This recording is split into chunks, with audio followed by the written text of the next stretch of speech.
Welcome back to the Brawn Body Podcast. We've got an exciting episode coming up for you. So this episode was actually a Q&A sort of thing. So we put out open to anyone, just any kind of questions that they might have had. And we got some great questions, and I'm excited to dive into them and provide some answers and some context to you. So we'll be talking about things like intermittent fasting. We'll be talking about core training. We'll be talking about the different types of fitness programs that I offer, all kinds of different things. So I'm really excited to dive into that with you today. Hope you are too.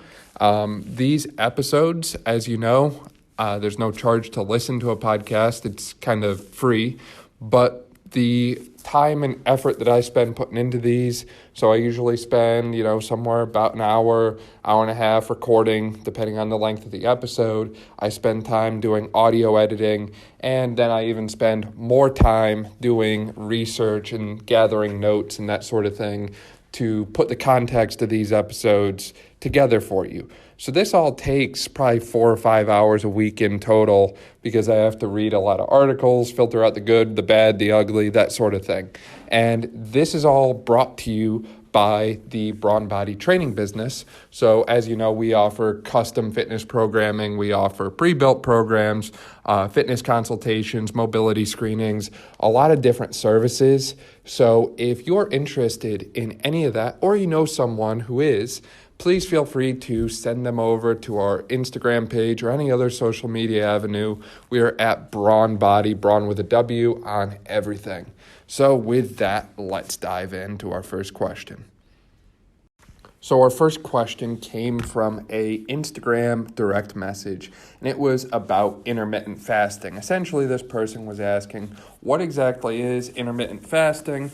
Why is it that I am always preaching it and just such a big proponent of it? So first, I'm going to start out with the personal stuff, and then I'll get into the scientific stuff. So personally, growing up in high school, that sort of thing, I always ate breakfast, lunch, dinner. I had snacks. I kind of ate whenever I felt like eating, that sort of thing. Well, then I got to college, and I was kind of realizing that my health wasn't as good as I thought it was. In high school, I came from a real small high school. Some of you know that. I graduated about 45 kids. So it's very easy to stand out as like the fit kid or that sort of thing when you don't have a whole lot of competition.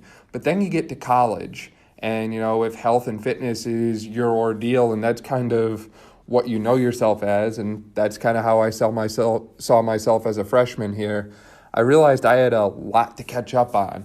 No one else was intermittent fasting or anything like that, but I had heard about it. So I looked into it a little more and thought that, for a lot of the issues I was experiencing, it would be a great option. So like I said, I pretty much ate whenever I wanted to. Well, as a result of that, you kind of lose control. And when you're a freshman in college, losing control of your eating situation is never a good thing. I also struggled with bloating, so I wake up and I would just feel very bloated. I wouldn't always feel energetic, and I didn't always have the best mood early on in my college career. And with that, a lot of people, especially in their freshman year, had gastrointestinal type issues. And a lot of that we blamed on the dining hall because, as you know, those college dining halls just go out of their way to provide the best and highest quality food for you all the time. Well, I'd heard that intermittent fasting can help with all those things, so I decided to give it a try, and what do you know, it did.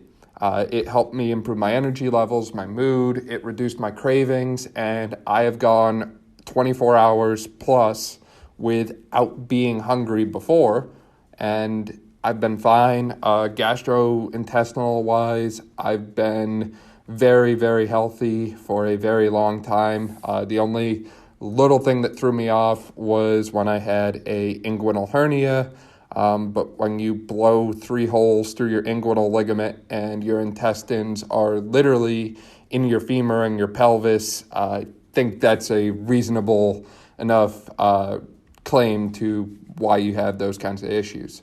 But I really liked it. I noticed a lot of benefits from it. I thought it was easy to do. And then I kind of delved into it more and more and more. And the more I got into it, the more convinced I was that this is, something legitimate. This is not a fad. And I think it can be used to help a lot of people. And I still do it to this day. I do a daily 18 to 20 hour fast. And every now and then, usually about 3 or 4 a year, I do 24 plus. So longer fast for additional benefits. So another personal side on fasting here is I like to think about things intuitively. I like to apply a little common sense. And when it comes to eating and nutrition, a lot of the things we're eating and consuming in the 21st century here are highly processed, highly artificial. So much of the stuff you're eating comes from a lab. Think about that. Think about all the things you eat that come in some kind of package. Even the meats that you're eating these days, the meat you're eating now is not the same as the meat that was being consumed 200 years ago. So if you look ancestrally, we've had hundreds of thousands of years of consuming wild berries, wild vegetables, unprocessed, untouched, meats, organ meats, all these different things, right? We've only had these highly processed foods, high sugar, high, refined seed oils and vegetable oils, canola oil, all of that. We've only had these newer products for, I'd say, 50, 60 years at most, right? So our body is still trying to catch up to these changes that we've had in our nutrition and food supply. So we're still behind. So that says our bodies are built to handle wild berries, vegetables like organic, untouched, ungenetically modified vegetables and fruits. There is a key difference there. Wild meats, untouched milk, so things like raw milk, that sort of thing. That's what our body's meant to handle, and we're putting a lot of stuff into it that is not that. Nothing is, I don't know many people who are consuming raw milk and organ meats and game meats and wild berries on a daily basis. And maybe you do, and that's great. But with that, you need to provide your body with a chance to reset itself, because ancestrally, we had that chance every day. So think about it. If you woke up 1,000 years ago, you didn't have a refrigerator. You couldn't just walk into your kitchen and get something to eat. You didn't have a supermarket or a grocery store. So what did you do? Odds are you probably either got up and went hunting or fishing, or you got up and started looking for berries or something of that sort that you could gather. And maybe, there's archaeological evidence that suggests that humans were making things like bread and that sort of thing for, thousands and thousands of years. Maybe you had a little bit left over. Again, we didn't have, the nice plastic wrap to preserve it. We didn't have preservatives to keep things good for a prolonged period of time. And you can actually see that in some foods in today's age. If you make your own bread from scratch and you do it without preservatives, it's not going to last very long if you just leave it out on the counter. Same with raw milk. Even if you refrigerate raw milk, you're not going to be drinking that stuff for 2 weeks. I'm sorry, but that's just not natural. So we were kind of ingrained and built to have intermittent fasting, or periods of time where we're not consuming things and putting food into our body and we're doing other things. So again, hunters, if you woke up and you had to go hunting, well, then you were probably out in the woods moving around. You were probably using a bow because, 1,000, 2,000 years ago, we weren't walking around with guns everywhere. We had longbows and recurve bows. And the thing you have to realize about these bows that they used in early hunting is they had 100 plus pound draw on them. And you can look this up if you don't believe me, but some of the archaeological evidence goes up to 140 pound draw on these bows. Now, think about, I don't know if any of you are familiar with archery. I shoot a compound bow. So essentially my compound bow, you can adjust how much the draw weight is to pull it back. You can adjust the length, all these different things, and really optimize it for yourself. It's very customizable. And when you pull it back to full draw length, you hold it there, and it's very easy to hold there because of the pulley system built into the bow.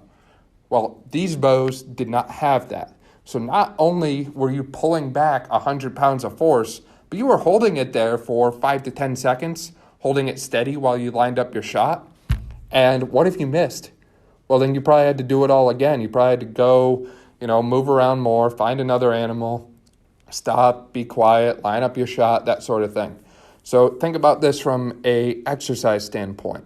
So this would be the equivalent to waking up, going on probably a 20 to 30 minute walk, and then grabbing a 100 to 110 pound dumbbell and pulling it up into a row and holding it there for 10 seconds. How many of you think you could do that right now? Just get up and go do that. Probably not too many. These are challenging things. And again, people were doing this without food. So maybe they got up and they got lucky, right? Maybe, woke up at 6 a.m. and they had their kill. They killed their deer at 8 a.m. Okay, great start. Well, now you have to get the deer back to wherever it is that your place of inhabitance was. And maybe that's 100 yards. Maybe that's 2 miles. They didn't really have a concept of distance at the time, as far as I've been able to tell. We didn't have a GPS that said, you're 2 miles from home right now. They would have to load up the deer and either drag it or carry it all the way back to wherever their house was. So think about that now. How much does a deer weigh? They're not light, I can assure you that. So now you got to pick that up or drag it all the way back to wherever it is that you're either, set up for camp or sleeping, or maybe you built a house, whatever it is. Well, now you have to put in a lot of work to clean and gut the deer because the meat is on the inside. It doesn't just magically appear to you like it does in these video games. Apparently, you can kill a deer and walk up and just take the meat from it in some of these video games. I forget what all they're called. But that's not how it works in real life. You have to put in a lot of work. So even if you did kill it by 8 a.m., maybe you get back to your place of inhabitance at 9, maybe you spend an hour and a half gutting the deer. Now it's 10:30, and you're just now getting to the meat. So now you got to cook the meat. How long is that going to take? Well, you need to start a fire. Hopefully you have firewood. Hopefully the fire's already going, right? And are you going to eat meat straight up, or are you going to add something in with it? Now you might have to scavenge and forage for some raw berries or whatever that way. So there's a lot more work that went into prepping their food, and as a result, these people did not eat for a period of time because they didn't have the convenience factors that we have today. So I think using that intuitive and common sense approach, using intermittent fasting makes sense, right? So it tends to be more primitive in nature. So with that, let's break down some of the evidence and the science. So it is very effective for weight loss. Multiple trials have proved this, and I've even got some personal testimonials from friends of mine and people I've worked with and trained who have lost significant amounts of weight using intermittent fasting. And I'll talk about why this is later on. But there's multiple studies that showed the 5-2 fasting protocol, which if you're not familiar with that, is basically you're restricting your calories to 500 to 700 calories per day for 2 days a week. So you're never doing a time-restricted fasting. You're doing 2 days of caloric-restricted fasting. And I know some people are going to come back at me on that and say, well, that's going to slow down their metabolism over time, and hang on to that for about 10 minutes or so, and I'll address that and clear that up for you. But the article I'm looking at here is titled The Effect of Intermittent Energy and Carbohydrate Restriction versus Daily Energy Restriction on Weight Loss and Metabolic Disease Risk Markers in Overweight Women. This was published in 2013. Very well-constructed article. I really liked the way they put this together, and I really liked their study design. They had a pretty decently sized sample, that sort of thing. They assessed over 400 people for eligibility. They excluded 291 and then ran 115 through this protocol. So it's not like you were looking at the results of about 5 people. They actually had a fair amount here. And again, this was specific to women, but again, 5-2 fasting period. So there's no time restriction here. It's just a caloric restriction. And then I've got another trial up here. And this one was looking at overweight but somewhat healthy men. And this was a randomized controlled trial, RCT, published in the Aging Male Journal. So it's a medical journal that is basically anything that men who are growing older need. And this one's titled Improvement of Metabolic Parameters in Healthy Older Adult Men Following a Fasting Calorie Restriction Intervention. And their conclusion here was FCR, which, as you can imagine, was fasting calorie restriction, improved metabolic parameters, and DNA damage in healthy older adult men. So now we're even getting into a little bit of a genetic component here with the DNA. And again, we had men 50 to 70 years old in this study, and I think we had about 56 people in this study. So, and again, this was a RCT, which is one of the highest levels of experimental study we can do. And these were both in overweight populations. So effective in overweight men, effective in overweight women. What about healthy people? Because not everyone doing this is overweight or obese. I'm not overweight or obese, so why am I doing it?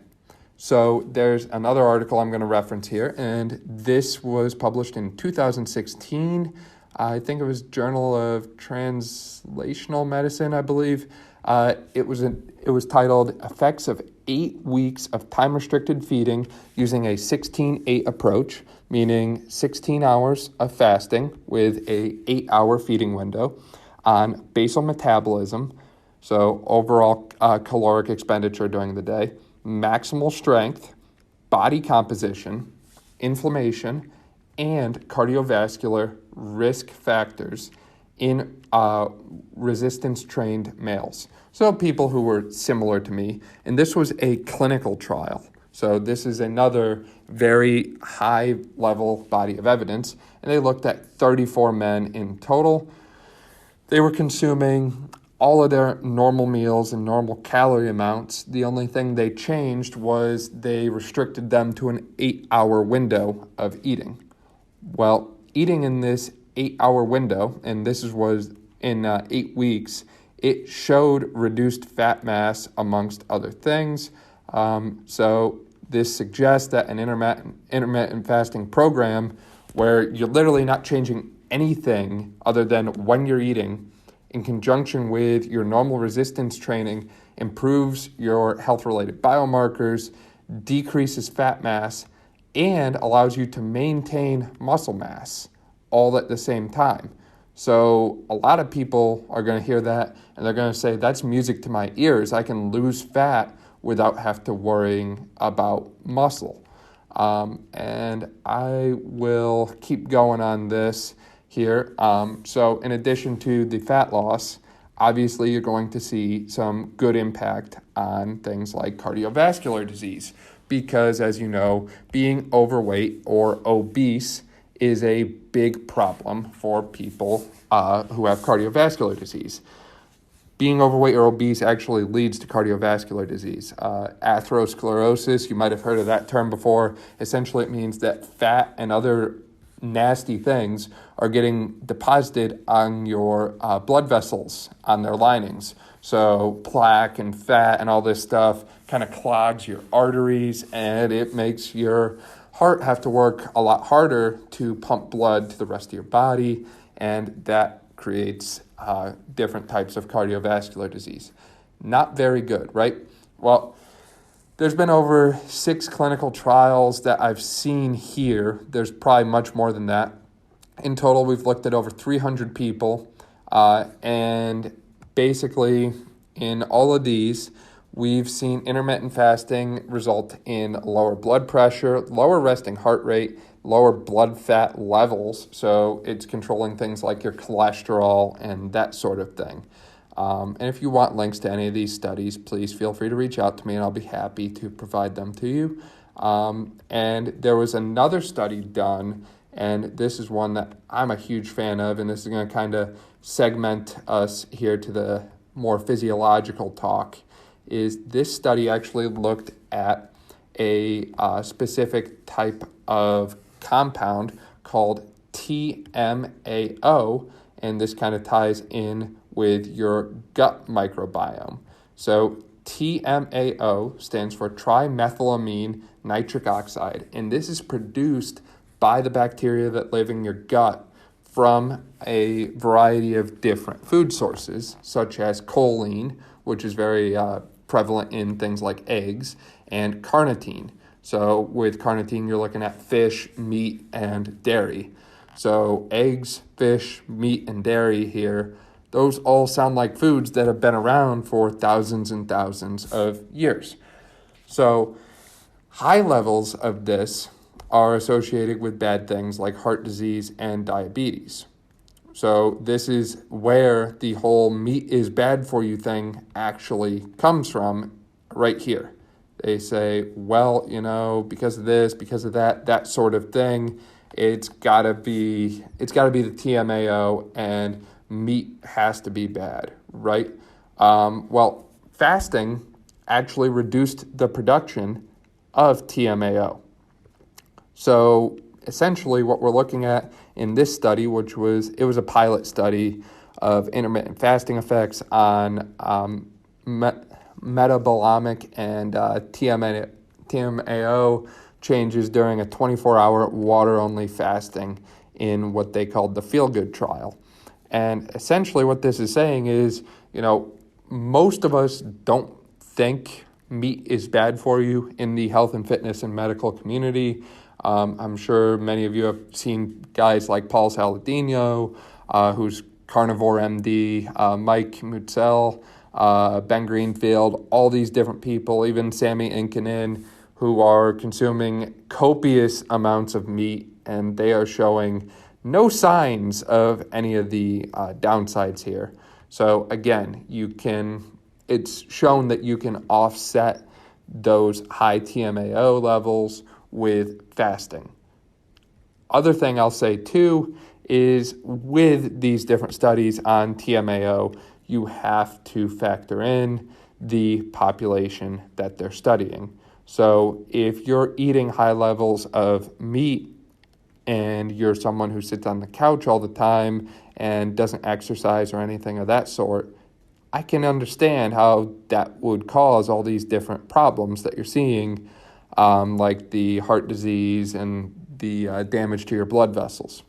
Other thing I'll throw in is a lot of these times, these studies use very low quality meats. So, if you look at the designs in detail, some of them, they're using like chicken nuggets. Some of them are using low quality deli meats or, low quality American meats, hot dogs, different pork products, or, the real cheap chicken, the real cheap beef. They're not using the good stuff in most of these studies. So just kind of throwing that out there is another thing. You have to take some of these things with a grain of salt. So getting into the physiology a little more of fasting, because I said I was going to do that and kind of get lost here. So fasting increases your growth hormone levels exponentially. There's a lot of studies that have proved this. I'll pull a couple up now real quick, but by exponentially, I'm saying up to 12x. So increasing your growth hormone levels by about 12,000 or 1,200%. So it all depends on how long you're fasting for and that sort of thing. But this is a nice old study here. It stood the test of time. Pull up fasting, the history, pathophysiology, and complications from the Western Journal of Medicine. This one comes from all the way back in 1982, but great study nonetheless. I really like how they put this together. They really broke down the physiology well.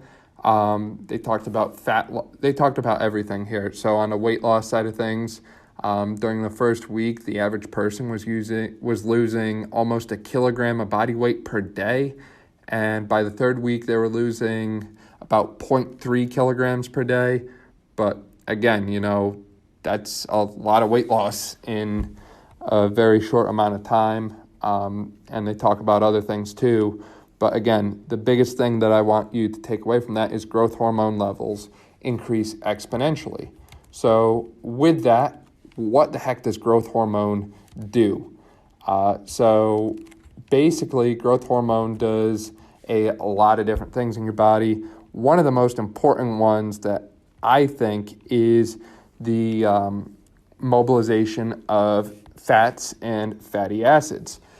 So growth hormone helps to break down your body fat and help your body turn that into energy. So that's a great thing. Growth hormone is also used for different things such as preserving muscle mass. It may or may not help you build muscle mass. However, it will help prevent muscle loss. So you actually see issues with growth hormone where people might not have enough of it and they can't hold on to muscle mass. And then you might see people with excessive growth hormone, like I don't know if anyone's heard of Andre the Giant. He might be a little bit past some of your time. He had something called acromegaly, and he had excessive growth hormone. And because you don't lose muscle, you can obviously get very large very quick, hence the reason he was Andre the Giant, right? But I like to talk about that fat component a little more because, again, the more you break down body fat and use it, the less you're going to have. And in America right now, we're facing a big issue of people being overweight and obese. So fasting tackles that by increasing your growth hormone levels exponentially. It also does this other cool thing called activating this pathway called AMPK. And if you haven't heard of that before, it's called adenosine monophosphate, I believe. But AMPK is a metabolic pathway in your mitochondria, and it actually inhibits mTOR, which is another pathway and another thing in itself. But AMPK is responsible for mitochondrial biogenesis, so the growth of new mitochondria, mitochondrial health. It's responsible for, the list goes on and on here. Let me pull up a full list for you, but this is one of the key things that I take away from the fasting is it activates AMPK, so activated protein kinase. And again, we talked about some of these already, but if you want to live longer, this is a good way to start because we talked about that mitochondrial benefit there. Your mitochondria, as you know from 8th grade biology, the only thing you took away from 8th grade biology is the mitochondria is the powerhouse of the cell. So if you want more energy and you want less waste in your body and you just want to feel better overall, you want to optimize hormone production, you want to support healthy aging, improved physical performance, the list goes on and on and on, improved insulin sensitivity. Start with the mitochondria because the mitochondria, as you know, are the powerhouse. So where does the power come from?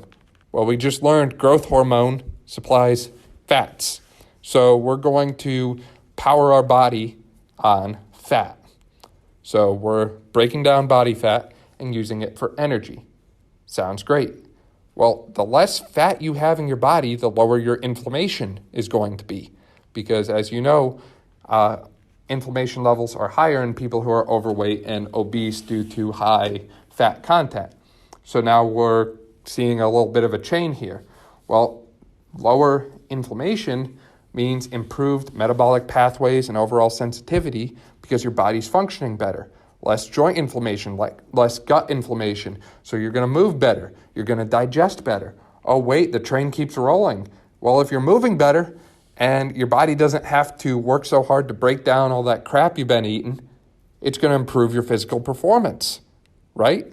We've got an unlimited supply of energy now that we're burning body fat. Even these different runners you see on TV, they've got 4 or 5% body fat, and they're out there running a marathon. They got plenty of fuel in the tank. They have a lot in reserve. So think about that. A pound of body fat, they said, is 3,500 calories. So when have you ever gone out and burned 3,500 calories doing something physically? I burn about 3,500 calories in a day, but I'm eating, so I'm offsetting that.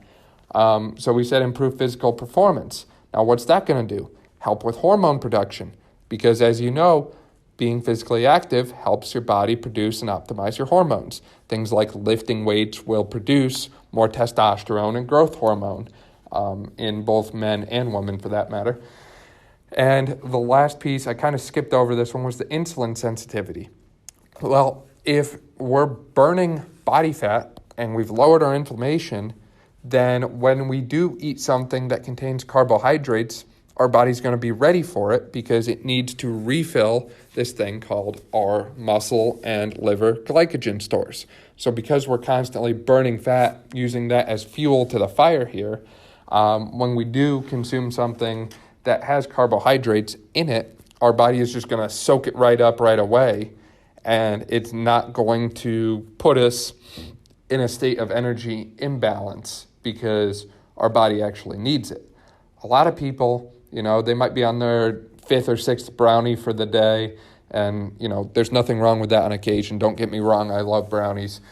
But some people are eating way too many carbs, and as a result, you have issues with insulin sensitivity because your body doesn't need it, but you keep putting it in your body and consuming it more and more and more. So that was my little piece there, and I think that kind of covered a lot of the physiology behind fasting and how and why it does what it does. And as you see, it kind of links together, kind of like a chain. There's other evidence, too, that intermittent fasting will act as a antioxidant and allow your body to kind of reset itself because, again, you're allowing your body to restore homeostasis and maintain that state for a prolonged period of time. There's some ties to increasing your lifespan, but that's something that's kind of hard to study scientifically because you don't know how long someone is supposed to live, and then you don't know when you've beat that goal. There's just no way to measure that whatsoever. There's also evidence for fasting improving mood. I think I talked about that. We talked about lowering inflammation. We didn't talk about the immune system at all. With that, I don't remember if I covered that in my immune system podcast or not, but essentially this comes through optimizing your gut health and reducing your inflammation. So as you may know, the higher the levels of inflammation in your body, the harder it is for your body to fight infection. So this is one of my big concerns is we have a nation that is, very largely overweight and obese individuals, and as a result, their immune system does not function as it should.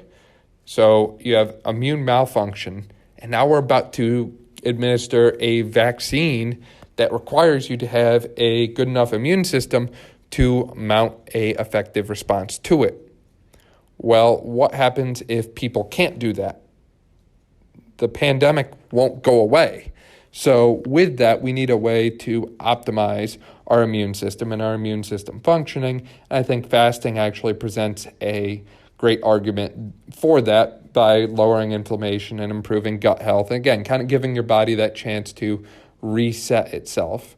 There's been some studies in animals that show fasting ties into neuroplasticity and motor learning and neural learning in animal studies, and they've actually tied that to things like chronic pain.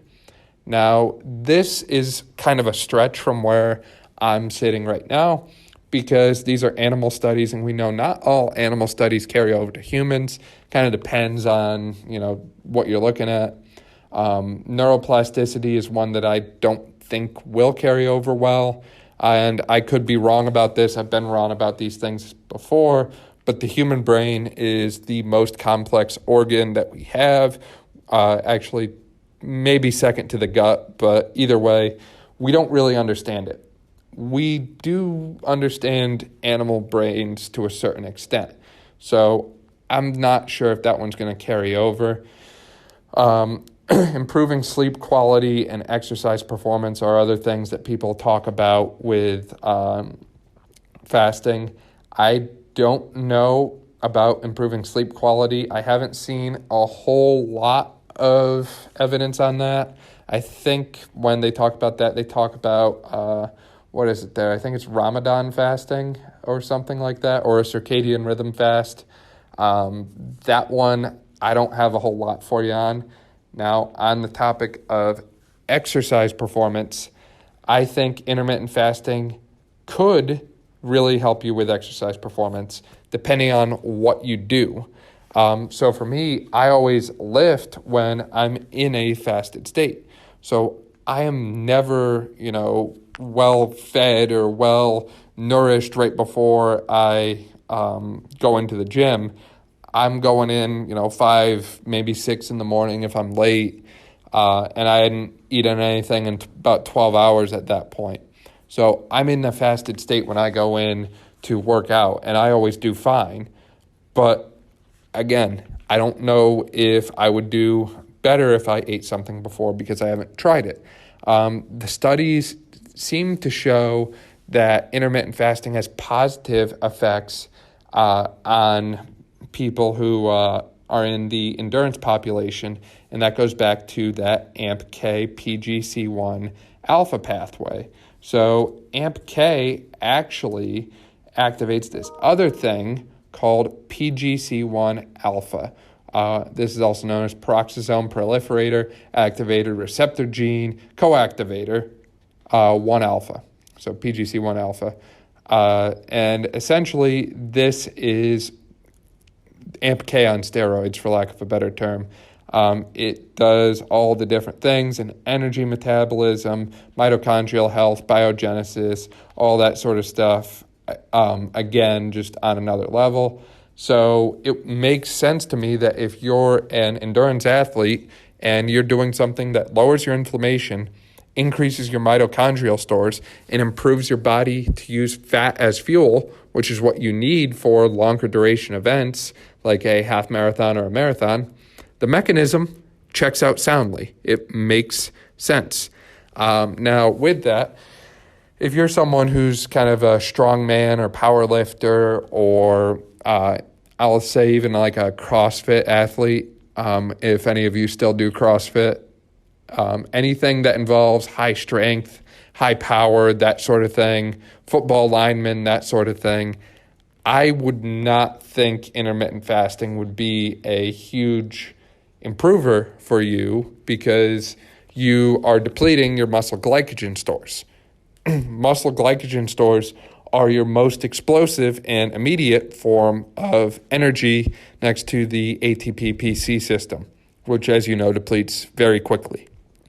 So with that, you've depleted your most short-term immediate sources of energy, and you're left with this, longer duration, steady state form of energy in the fats.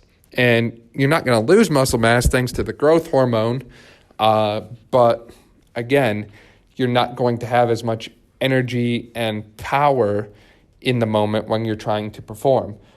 So with that, if you're in those populations, I would consider doing your workout later in the day after you've consumed, some sort of carbohydrate and some kind of food for the day. just so that way you're able to maximize your own performance. And while I was talking about that, I realized I missed one key factor of fasting that I really love the most, and this is its effect on androgen receptor density. So if you didn't know what an androgen receptor is, so your androgen receptors, if you want to get specific, I think it's nuclear receptor subfamily 3, group C, member 4, maybe it's member 5, I can't remember. But this is your receptor for testosterone and dihydrotestosterone, and it takes these hormones into the nucleus of your cell. 8th grade biology just came back. Well, intermittent fasting is one of the best ways to increase androgen receptor density. What else could you do? Resistance training. You could lift weights. What else could you do? Carnitine. Carnitine comes from, what did we say? Meats, fish, raw dairy, that sort of thing. So if you're doing all 3 of these things, you're increasing androgen receptor density. So what does that mean? The more receptors you have, the more likely it is for the testosterone and dihydrotestosterone that flows in your blood to bind to a receptor. And as a result, it's going to carry out its effects more because it's guaranteed to bind. Think about it this way. If you have 100 molecules of testosterone floating in your blood and you only have 20 receptors, you're only going to get the effect of 20 molecules of testosterone at a time.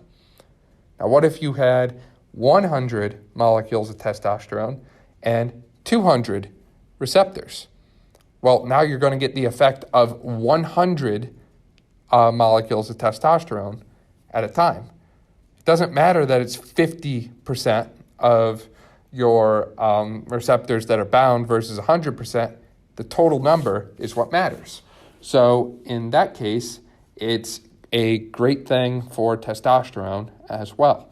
Now, before I go on to talk about core training, I think I'm going to give a little break because I just spent 41 minutes talking about fasting, and I got deep there and threw out some words that some of you might not fully understand. So with that, feel free to pause, walk around, take a break, that sort of thing, and feel free to come back for more on core training in 2 seconds. All right, hope you got your break. If not, we're pushing on. So this next question was about core training, and here is the question. I'm going to read this off. This is from a good friend of mine. He said, "Why do lifting noobs always preach about doing core isolation exercises when lifting Jesus gave us great compound lifts like squatting and deadlifting?" And this is a great question. And I'm actually going to bring in a little bit more advanced knowledge to answer this from physical therapy. I'm kind of switching hats here, and instead of personal training, I'm going to switch over to physical therapy a little bit. So what do we use these different core isolation exercises for? Well, we use them to train people to properly activate their core. So essentially, your core, as we talked about in our core training episode, is mainly comprised of your internal core muscle system and stabilization system.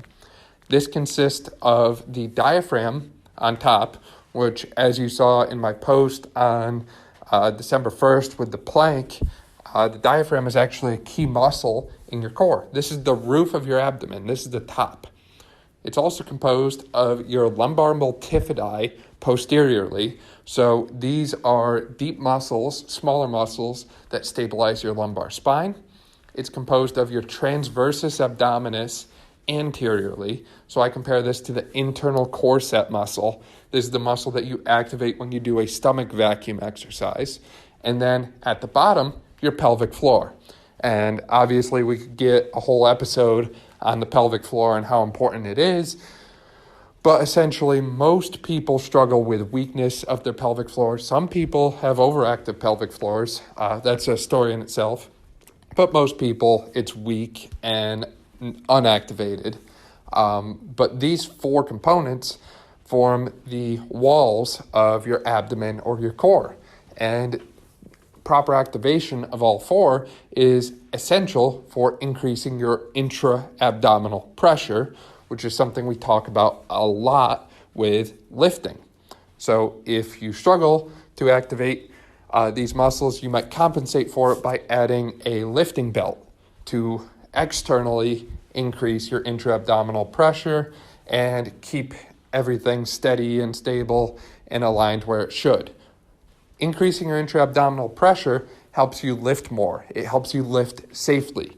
This is a good thing. But the problem is some people have dysfunction of the muscles that I just lined out for you. And if you do, you're not going to be able to lift as much as you should on the heavy compound lifts like squatting and deadlifting and bench pressing and overhead pressing and all that sort of thing too. Essentially, before you do any heavy compound lift, what do? You usually take a deep breath in and you brace yourself, right? You're activating your core muscles when you do that.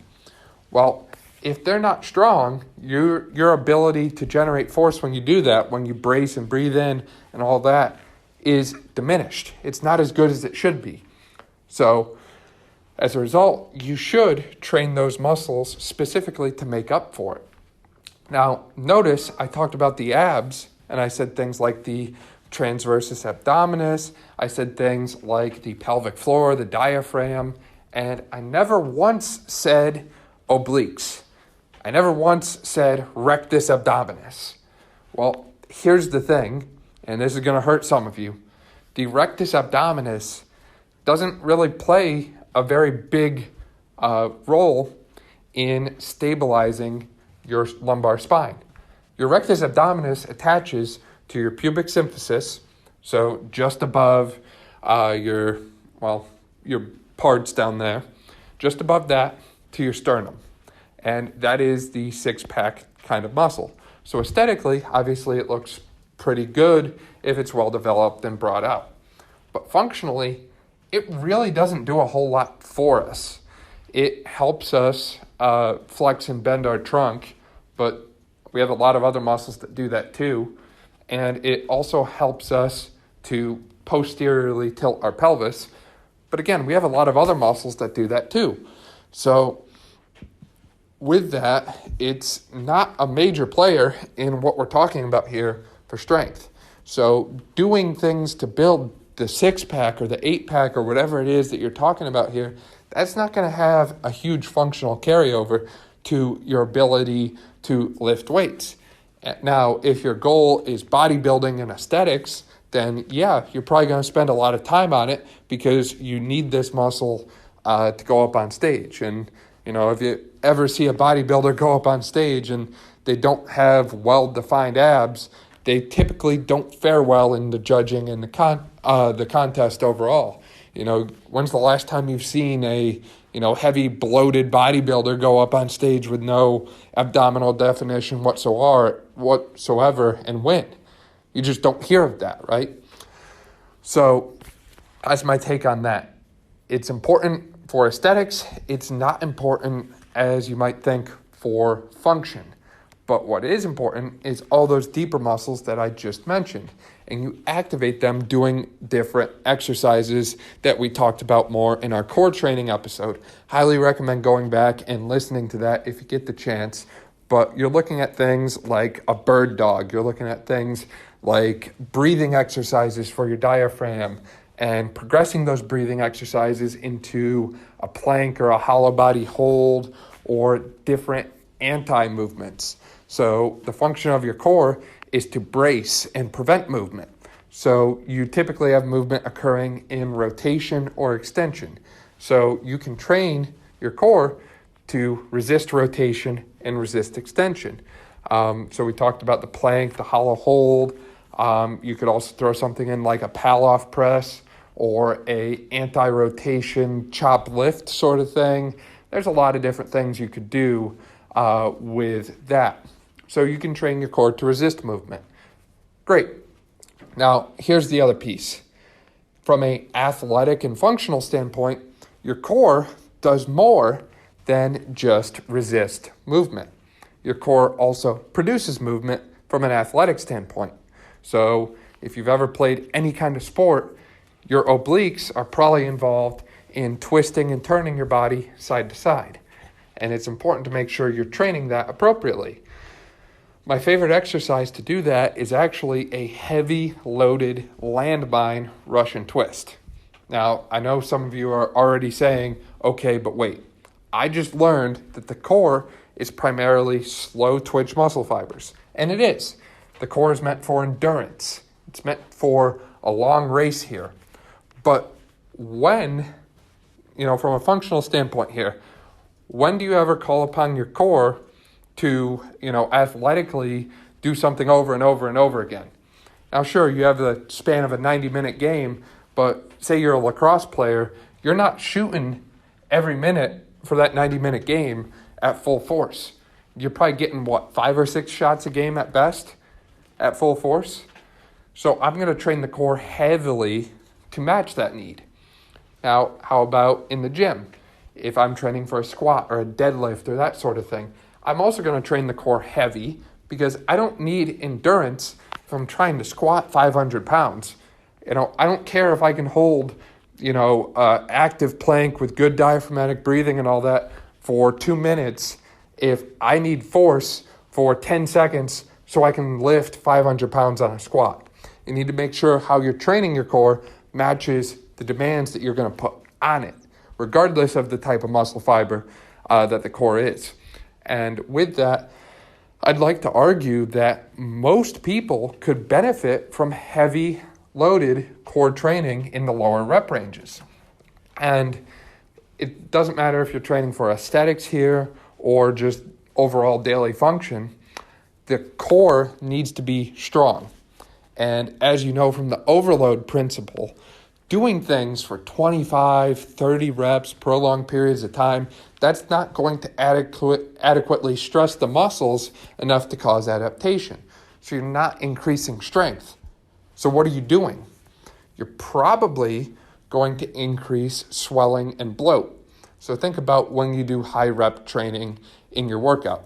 You probably do it for arms or maybe like leg extensions or maybe glute kickbacks, donkey kicks, or clamshells or something like that. You do it to pump up specific muscle groups. So why would you ever do high rep core training when you're going to produce a pumped up look and appearance in your abdomen? You wonder why people get bloated after training core. They feel good at the time, but then they go home and an hour later, they look in the mirror and they say, what just happened? I was just at the gym and now I'm all bloated. Well, you doing that high rep core work just forced all kinds of blood and all that sort of thing into the area because it needed nutrients and it needed oxygen, and you placed a long-term demand on it.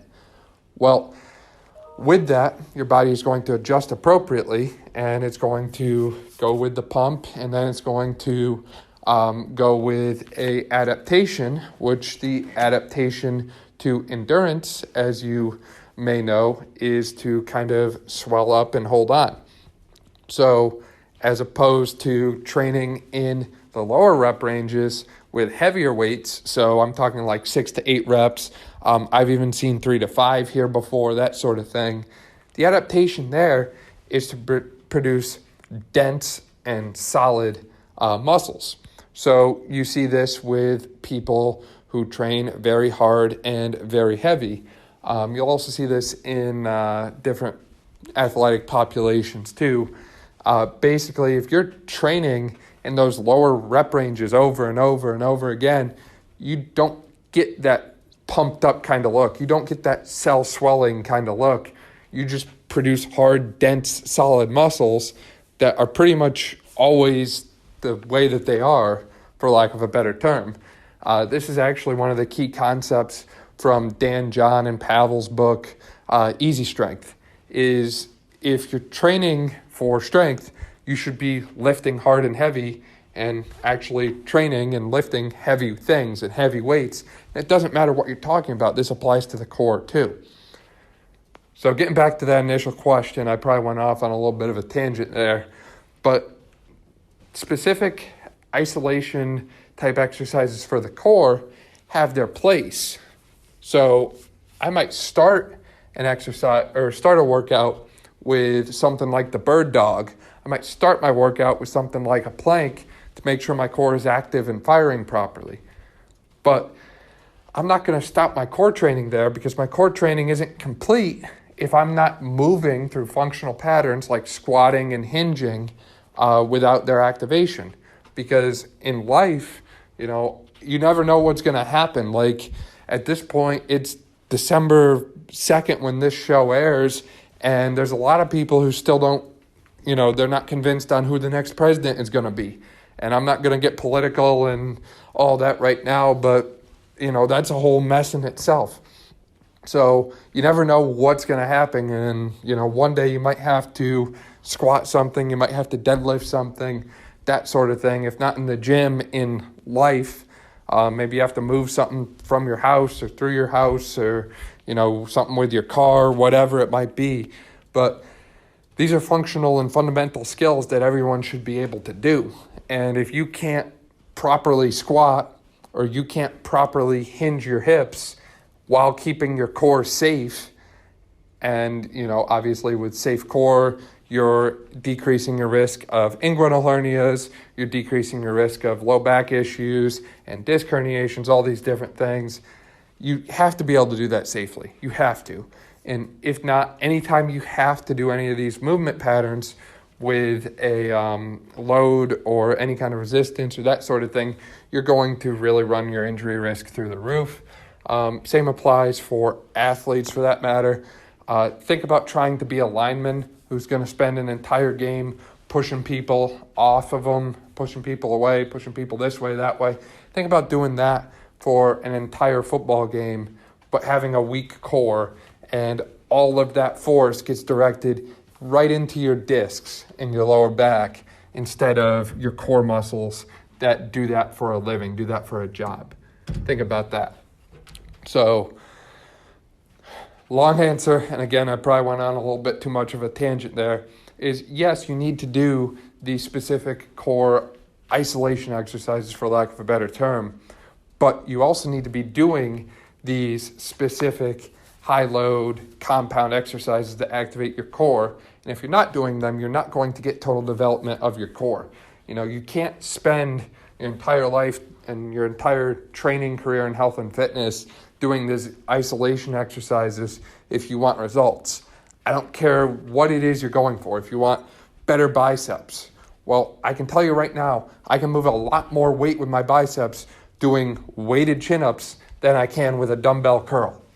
I can move a lot more weight with my glutes doing a barbell hip thrust than I can with a mini band donkey kick. I can do a lot more with my quads doing a barbell squat than I can with a leg extension. And you can keep going on and on with this for pretty much any muscle group and any application here.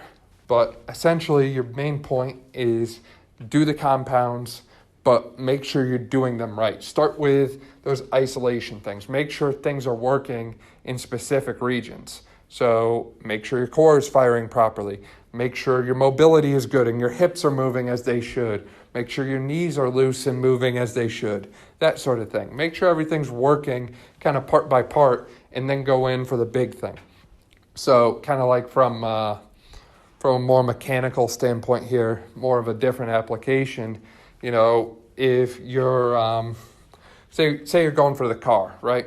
Say you're going to rotate the tires on the car. You don't just instantly take the tires off and switch them around and life is good, right? No. First, you jack up the car. So you get the car in the proper position in order to do what you need to do. You get your tools. If you're lucky, you have a nice impact wrench and you can pop those bolts off real quick. Well, again, if you don't have the right tools for the job, it's not going to get done, right? So you kind of do the prerequisites in order to do that ultimate thing that you're going after.